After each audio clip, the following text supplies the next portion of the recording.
So good day, everyone, wherever you are. I'm greeting you with the blessings of our Lord Jesus Christ. May the Lord keep you in good health and prosper you in wealth. Again, I'm Sister Vicky Dongalio, and I am a core intercessor of Transform Our World Philippines, and I'm happy to also be part of Women of Courage International. Happy Mother's Day to all mothers. At let's enjoy the day by uh, meditating on the works of God through his servant Naomi. I know that many of us know Naomi from the point of her frustrations, her disappointments as a mother. The story of Naomi is can be read in the book of Ruth after the book of Judges. This was the time that they encountered famine in the land of Israel and had to move to a land called Moab together with her husband si Elimelech and yung dalawa niyang anak who's married to their respective wives. So, and there came a time when she encountered something that really shocked her, losing her husband, losing her two sons, and the wives of her two sons were left to her care. So, as a normal reaction to such a situation, she had difficulty at first accepting, what happened to her. And she thought it was like, God was punishing her, or God was, neglecting, what she desires. Was they came all the way, from Israel to transfer to a land where they can, survive. And they were perhaps thinking of whether they will be prospering in that land, but it turned out to be the other way. And so a human reaction of saying that the Lord has perhaps punished her or withdrew his favor upon her, and at a certain point called herself Mara and no longer Naomi, for she felt a bitter thing that happened to her. But I will like to take up Naomi with you on a different angle. At the height that Naomi was showing a weakening of her emotion, her faith waning. It's normal because famine, fear of lack, feeling of unworthiness, feeling bitter because she thought God wasn't there for her. These are normal reactions, right? And it's such a story that many of us can relate. Those facts were always discussed, shared, and interpreted when Naomi's story surfaced in many of the discussions. But why do you think Ruth, one of her daughters in law, said to her, "Your God will be my God"? Did you ever wonder why a Moabite woman like Ruth would say that to Naomi, who had nothing to boast except her faith in God? For she had nothing. I was reflecting, and it just dawned on me. Naomi must have demonstrated a kind of motherhood to her sons and wives, and even to her own husband, that is worth emulating. that despite of her poverty, she rose up to be a mother who would always put the welfare of others ahead of her. Tama ba? Do you relate? Meron ba kayong ganyang experience na imbes na sarili nyo yung unahin ninyo, mararamdaman nyo na mas mahalagang maintindihan ng inyong mga kasama na sila yung inuuna ninyo? She was seen as one who would think of her family's welfare over others' needs. The fact that she went with her husband to support him in a quest to survive famine and find supplies for the family, leaving a land which God already chose for them. It showed how a mother would prioritize the life of her children. Are all mothers the same? Are you one of those? General speaking, yes. Many mothers would always take risk, doing things and showing the best of how they can help or support the family more than what they need. Can you remember a time when you won't pay attention to a hungry child? Wala, di ba? So kung nagugutom ang anak natin o hindi pa nga humihingi, nag-iisip ka na ng ibibigay. Tama ba? Nakaka-relate ba kayo? Yung alam mong may pang-shopping ka, meron kang nais na bilihin para sa sarili mo, pero alam mong merong mas matinding pangangailangan ng anak mo o minsan nga kahit laruan lang, ibibigay mo at isa-sacrifice mo yung pamparlor mo, yung pambili mo ng gustong-gusto mong blouse o yung gustong-gusto mong shoes because nananaig yung pagkasaya na mas matutuwa ang anak ko rito, di ba?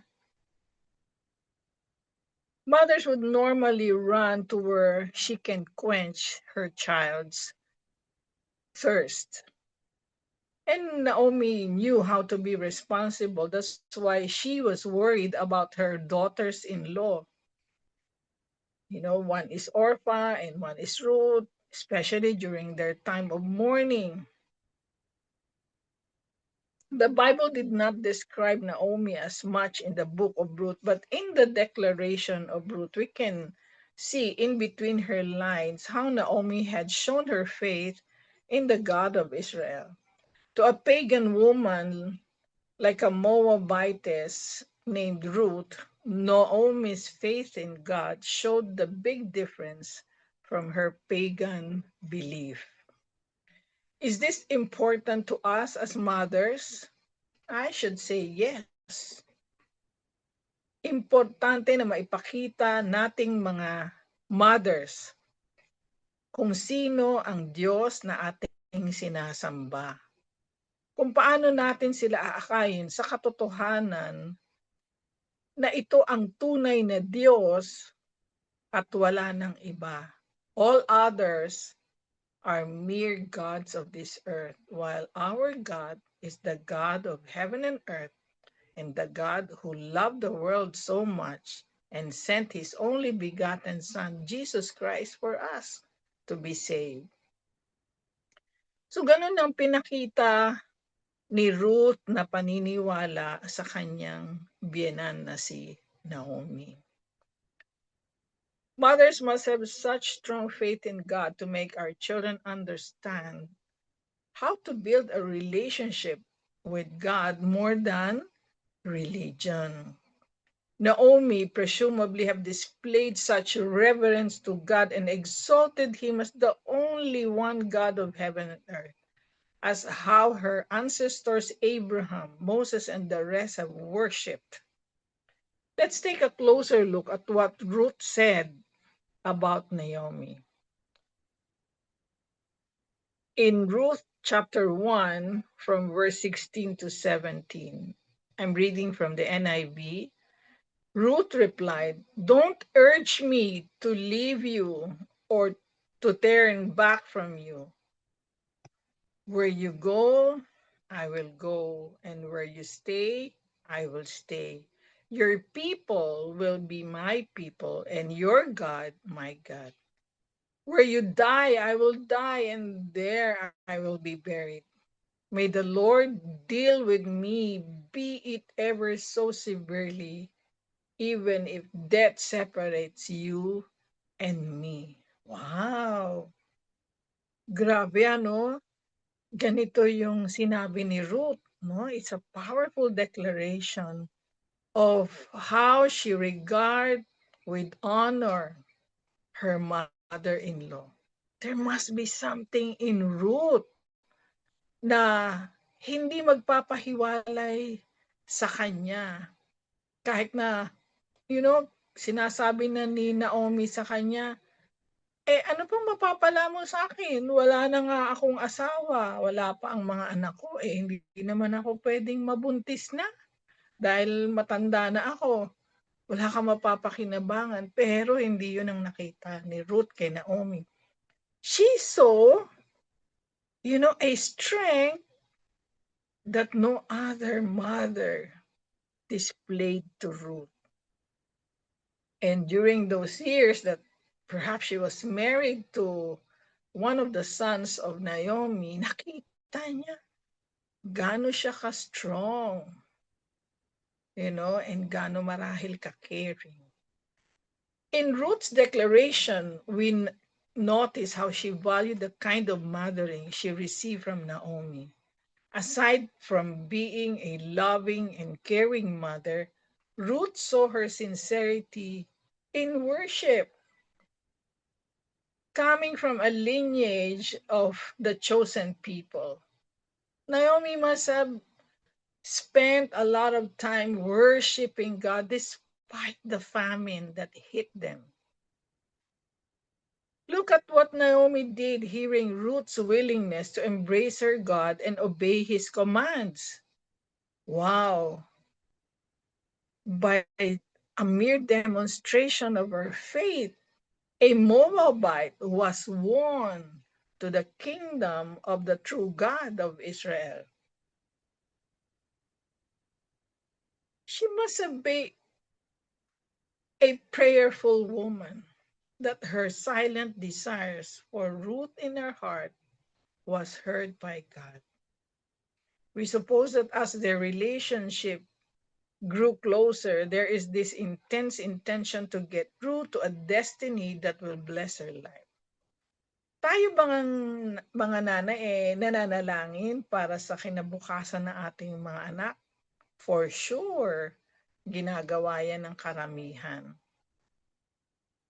If there are mothers who never prayed nor dreamt for their children, marahil sila yung mga dumaan din sa mga kani-kanyang magulang na hindi alam paano mag-release ng blessing. So, naipasa, di ba? Pero sa mga magulang na nakakaintindi na ang kanilang role ay maging katuwang ng Diyos sa paghahayag ng mga salita ng pagpapala, nauunawaan nila paano mag-impart. Why bless your children? Because it is God's will that mothers do so. And fathers speak them loud over their children, as how we read in Numbers 26, when Father God himself told Aaron a prayer of blessing to the tribes of Israel. In Ruth chapter 2, from 1 to 3, it reads, "Now Naomi had a relative on her husband's side, a man of standing from the clan of Elimelech, whose name was Boaz. And Ruth the Moabite said to Naomi, 'Let me go to the fields and pick up the leftover grain behind anyone in whose eyes I find favor.'" Naomi said to her, "Go ahead, my daughter." So she went out, entered the field, and began to glean behind the harvesters. As it turned out, she was working in a field belonging to Boaz, who was from the clan of Elimelech. What do we see in this situation? Naomi belonged to a community, to a family, to a group of relatives wherein she is well respected. Is that important? Yes. Mothers should be able to uphold themselves in a way that people will respect them. And in that manner, that respect will also transcend to the next generations. And children will know how to honor the rest of the relatives because their mothers show to them how to respect the rest of the clan.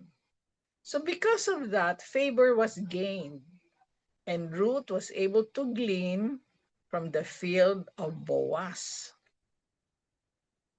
And see what happened next in Ruth chapter 2, from 11 to 12. Boaz replied, "I have been told about what you have done for your mother-in-law since the death of your husband, how you left your father and mother and your homeland and came to live with the people you did not know before.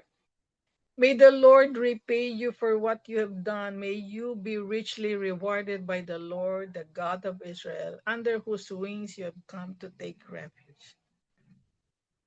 Boaz was so amazed at how Ruth did good acts of kindness to Naomi, the mother-in-law. Boaz and the rest of the relatives must have such love and care for Naomi that they valued the good things or the good deeds that Ruth did to her mother-in-law. So it reflected a kind of attitude in Ruth that gained favor of the whole clan. Here we see the respect for Naomi, her credibility and integrity must have earned favor from those people, right? It's such a blessing na malaman ng ating mga anak na tayo ay iginagalang sa community. Mahalaga ba ito? Mahalaga. Ibig sabihin, tayo rin ay pwedeng matawag na mga peacemaker. Tayo ay iginagalang ng lipunan o ng ating mga kapitbahay. Ginagalang tayo ng ating mga kaibigan. Nakikita na ating mga anak na tayo ay kagalang-galang. Dahil masasabi nila na ang kanilang ina ay channel of love, of peace, of joy sa kanilang komunidad. At pinapahalagahan nila ang gayong uri ng ina.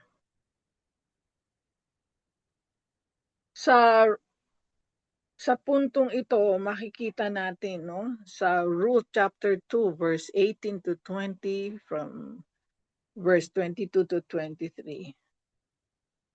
She carried it back to town, and her mother-in-law saw how much she had gathered.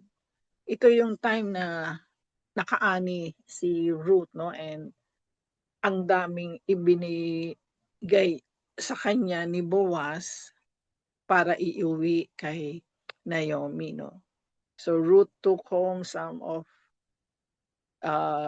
the barleys na kanyang naani, at dinagdagan pa ito ni Boaz. At ang unang naisip niya ay ang kanyang mother-in-law. Her mother-in-law asked her, "Where did you glean today? Where did you work? Blessed be the man who took notice of you." Then Ruth told her mother-in-law about the one at whose place she had been working. The name of the man I worked with today, she said, is Boaz. Oh, the Lord bless him, Naomi said to her daughter-in-law. He has not stopped showing his kindness to the living and the dead, she added. That man is our close relative. He is one of our guardian redeemers. So Naomi had established a trustworthy relationship with her daughter-in-law, cared for her, and their communication lines were so open that they can talk to one another with all honesty. Tayo bang mga nanay, pag nag-communicate sa ating mga anak ay may honesty rin? I know many of us um, are doing our best para makausap ang ating mga anak, masubaybayan sila, at sa tuwing tayo mag-uusap, nandiyan yung hangarin natin na sa kanilang buong araw sila ay napabuti. So ganyan si Naomi. She was always affirming of every good thing na ginagawa ni Ruth. Tayo ba ay ganun din? Kapag may ginawa ang ating mga anak, binabasbasan ba natin ng magagandang salita? Tayo ba yung mga ina na hindi agad-agad napipikon kapag mayroong konting mali ang ating mga anak? Naomi models how she communicates words that speak life and blessing to Ruth. You know, the Jewish culture shows a culture of blessing instead of cursing.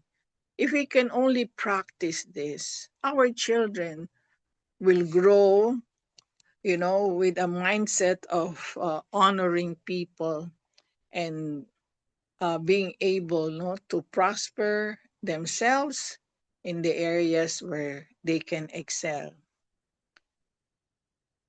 In Ruth chapter 2, verse 22, this is also a nice scenario when Naomi said to Ruth, "It will be good for you, my daughter, to go with the women who work for him," referring to Boaz, "because in someone else's field you might be harmed." Can you hear the caring words of a mother? Can you hear how she wanted Ruth to always be protected? She would choose the right people for her daughter-in-law. I'm sure you are the kind of mother who would also do the same, to always guard your children as to who they will go along with. Ruth stayed close to the women of Boaz to glean until the barley and wheat harvests were finished, and she lived with her mother-in-law. So ganon sila kakomportable sa isa't isa. Ganoon sila kalaya para ipahayag ang damdamin sa isa't isa. Ganon sila kasaya. Imagine mo si Ruth ay daughter-in-law lang, pero para siyang tunay na inianak ni Naomi mula sa kanyang sinapupunan. So caring. Naomi is a good guide. She exercises wisdom in directing Ruth to the right path and prays over Ruth to find her destiny in the Lord. Gaya ng sinabi ni Naomi kanina, ipinakita niya kung saan mas mainam at masasagana si Ruth sa kanyang pang-araw-araw na gawain. Besides coaching Ruth about avoiding people who might do harm against her, there was the element of a mother's responsibility to cover her with prayers of protection. In Ruth chapter 3, verse 1 to 8, it reads, "One day Ruth's mother-in-law Naomi said to her, 'My daughter, I must find a home for you where you will be well provided for. Now Boaz, with whose women you have worked, is a relative of ours. Tonight he will be winnowing barley on the threshing floor. Wash, put on perfume, get dressed in your best clothes, then go down to the threshing floor, but don't let him know you are there until he has finished eating and drinking. When he lies down, note the place where he is lying. Then go and uncover his feet and lie down. He will tell you what to do. I will do whatever you say, Ruth answered. So she went down to the threshing floor, did everything her mother-in-law told her to do. When Boaz had finished eating and drinking and was good in spirits, he went over to lie down at the far end of the grain pile. Ruth approached quietly, uncovered his feet, and lay down. In the middle of the night, something startled the man. He turned, and there was a woman lying at his feet. You know, those things that Ruth did per guidance of Naomi were all meant to direct her to find her future husband and be established in a well-meaning family and be a blessing to the next generation. I'm sure many of you prayed and are still praying for your children's partners. Kahit bata pa sila, pinapanalangin na natin kung sino yung mapapangasawa nila. At nakikita na natin sa ating balintata o sa ating vision. Ano nga ba yung pwede nating hingiin sa Panginoon para sa kanilang kinabukasan? Kalakip niyan ay mga paggabay. Naomi cared for Ruth's future. Surely she prayed, for she had coached Ruth so well that God opened the door of favor for Ruth. And the succeeding acts were all about reaping victory for a new season that Ruth had to be enjoying. Alam natin na sa kwento ng buhay ni Ruth, sa kanyang pagsunod sa kanyang mother-in-law, what happened was she gained a significant role in the clan of their own tribe or their own tribe.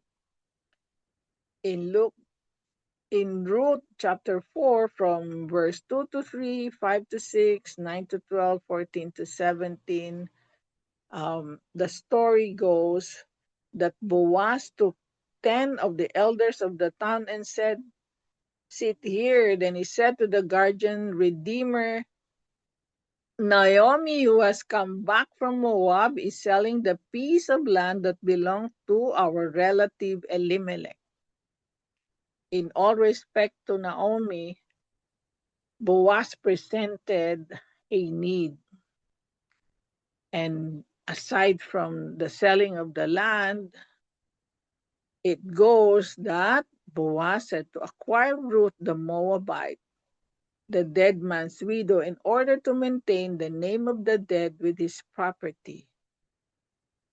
At this time, the guardian redeemer said, "I cannot redeem it because I might endanger my own estate. You redeem it yourself. I cannot do it." In short, in due respect to Naomi, Boaz went, doing what is proper in the sight of God and in the sight of men, honoring Naomi and honoring Ruth. Because Naomi displayed, a kind of character that commanded respect and honor.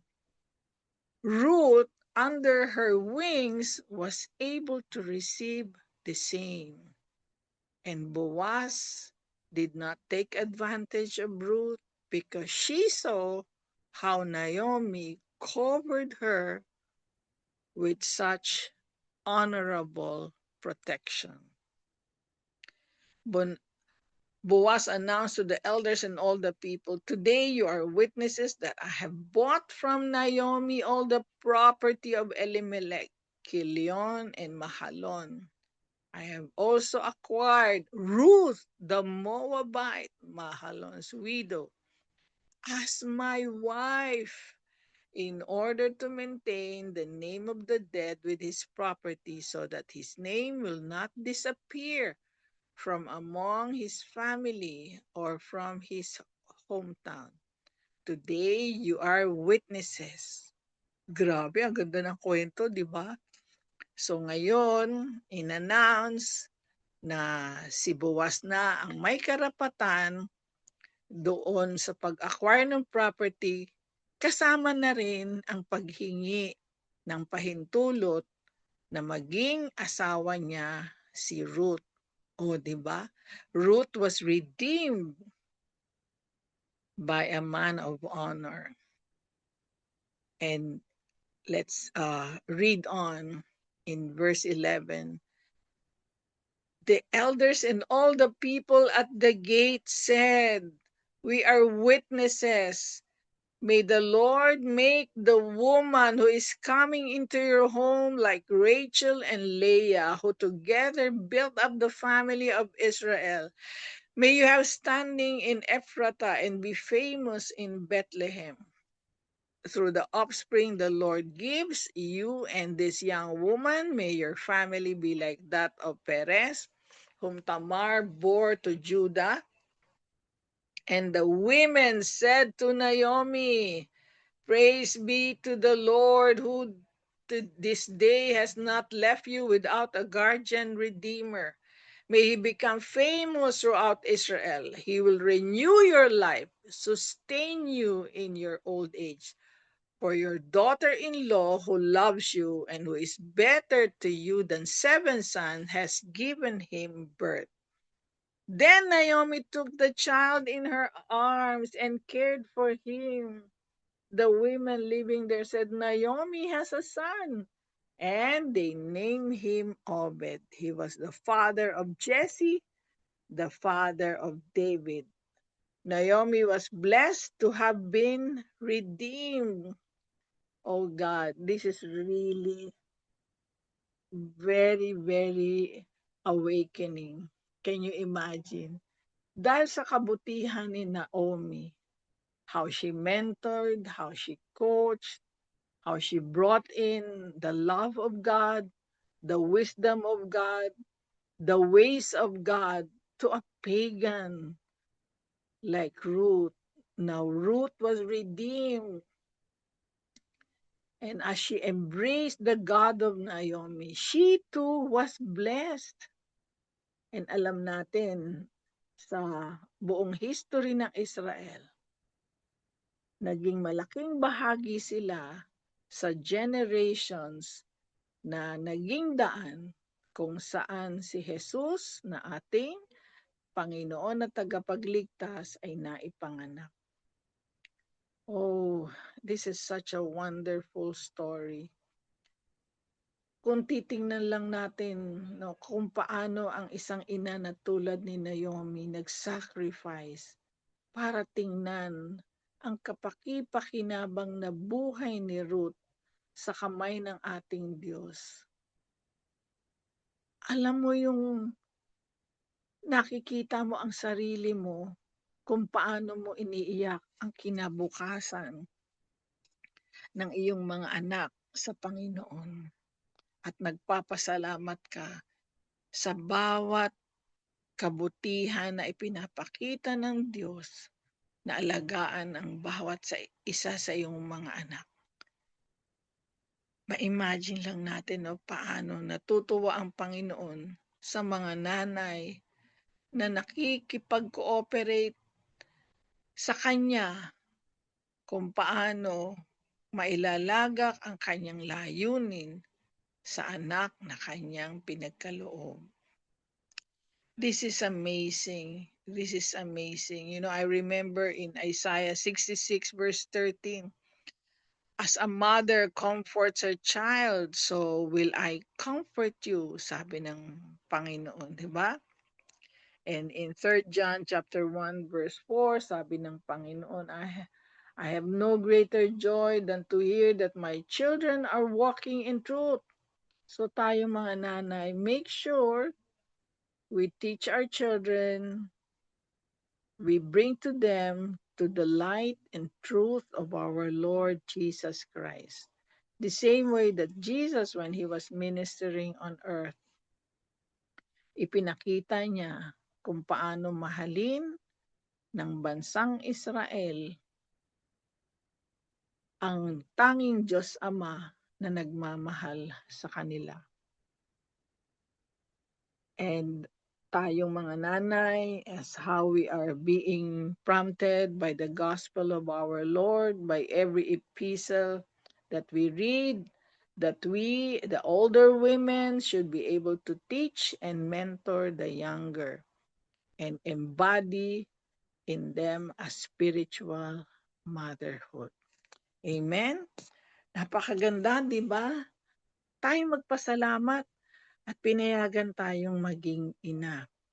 Whether we are biologically called as mothers, or perhaps we were chosen to adopt, or perhaps we are titas and auntie or aunties na nagpalaki ng mga anak ng ating mga kapatid. In whatever way motherhood came to you, God wants you to know, be blessed and be sure that you take care of that child with the kind of love, with the kind of truth that our God wants them to enjoy. Maraming salamat and happy Mother's Day again. Kayo ay pinagpala sa ating pangangalaga, sa ating mga anak. Nakikita natin kung paano rin tayo nakaka-contribute sa kapayapaan at kasaganaan ng ating bayan. Salamat po. Thank you so much, Women of Courage. Sara Balabagan Sereno, you are one of the few mothers who demonstrate a kind of courage to be able to bring to the Lord all your concerns with all honesty, with all humility. And may the Lord bless you and keep you. May His face always shine upon you. God bless you and your family, and we thank you for this platform which you and June are pursuing together with your partners, so that the gospel of our Lord will spread throughout the world. In Jesus' name, amen.